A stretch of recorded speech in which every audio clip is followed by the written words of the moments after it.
ביטחוניים. תודה נטלי. לתוכניות פינוי-בינוי ותמ"א 38 לא קל תמיד לצאת לדרך, אבל בבת ים שסובלת ממחסור בשטח החליטו על מהפכת בנייה בשנה האחרונה, מהפכה שמטרתה לחדש את פני העיר ולהביא אליה אלפי זוגות צעירים, אחרי שבמשך שנים סבלה מתדמית לא מוצלחת במיוחד. הכתבה של אייל רבי ספרן. אנחנו נהרוס את הבניין ונבנה במקום זה מגדל. תקבלי דירה יותר גדולה מהדירה שלך ב-20 מטר.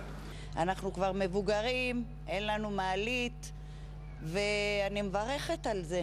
בחודשים האחרונים התרוצץ אמיליו פלוס בין מאות תושבי שתי שכונות בבת ים שבהן אושר פרויקט פינוי-בינוי ומנסה לשכנע אותם להצטרף ליוזמה. אנחנו התחלנו פה בפרויקט ב3 בניינים לפנות ולבנות במקום מגדל אחד, ואז כל מיני שכנים מהסביבה פנו וביקשו להצטרף לפרויקט, והגענו למצב שאנחנו מטפלים ב-27 בניינים. רוב התושבים כאן כבר חתמו על החוזים. המשמעות, דירה חדשה או גדולה במגדל מודרני, וכמובן עלייה משמעותית במחיר הנכס תוך שנים ספורות.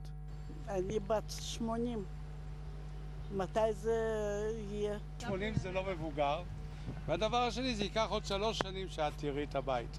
כדי לעודד את אלפי התושבים במבנים הישנים לחתום, הודיעה לאחרונה עיריית בת ים על כוונתה להקל עליהם משמעותית בארנונה בשנים הבאות. אבל עד אז צריך הרבה סבלנות ואמון ביזם ובקבלן. אמא שלי גרה בסביבה, אני מייעץ לה לא לחתום. הקבלן באמצע יכול לשעות את הרגל, יכול להיות פה אסון כלכלי במדינה שלנו. אני רוצה לתת לך קצת הסבר על הפרויקט, וכשנגיע ונחתום על חוזה. בת ים הפכה בשנה האחרונה לאחת הערים המובילות בתחום ההתחדשות העירונית. עשרות מיזמי בנייה כבר אושרו, ורבים עוד בדרך לאישור סופי בוועדה המחוזית. פרויקט פינוי-בינוי זה ווין, ווין, ווין.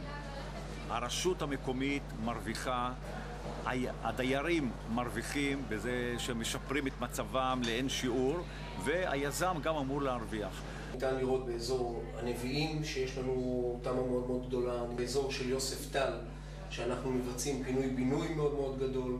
לא רק מגדלים בונים בבת ים, במתחם הזה בדרום העיר התווספו על פי המתוכנן ל-26 בניינים 3 קומות נוספות במסגרת פרויקט תמ"א 38. גם משפרי דיור, תושבי העיר בת ים יוכלו לשפר את אזור המגורים שלהם, וגם להכניס אוכלוסייה חדשה לתוך העיר.